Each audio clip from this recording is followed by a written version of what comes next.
দীঘার ডে ওয়ানের ফাইনাল পার্টের ভিডিও নিয়ে চলে এসেছি।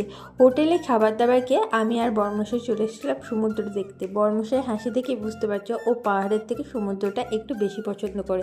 তারপরে আবার বুনিকে আনতে গেছিলাম, কারণ বুনি একটু রেস্ট করছিল আর ও ফার্স্ট টাইম সমুদ্র দেখবে। তার আগে সুইমিং পুলটাও ঘুরে গেলাম, রাত্রে লাইটের জন্য আরও সুন্দর লাগছিল। সন্ধ্যাবেলায় সমুদ্রের পাড়ে বসে থাকার অনুভূতিটা ভাষায় প্রকাশ করা যাবে না। বর্মশাই তো খাদ্যরসিক মানুষ, খাবার খাবে না তাই বললে হয়। প্রচুর সি ফুড এনেছিল, আমি এমনি মাছের গন্ধই নিতে পারি না, তার উপর সি ফুড। মুনি খেয়েছিল পাপড়ি চাট। তারপরে একটু মার্কেটটা ঘুরে দেখছিলাম, সবার জন্য টুকটাক গিফটও কিনলাম। তারপরে গেছিলাম জুতোর দোকানে, খুব একটা কোনো একটা জুতো পছন্দও হয়নি, তাই আবার খাবার দোকানে চলে এলাম। বর্মশাই একটা মোহিতো নিয়েছিল, বুনি আর আমি নিয়েছিলাম পিৎজা।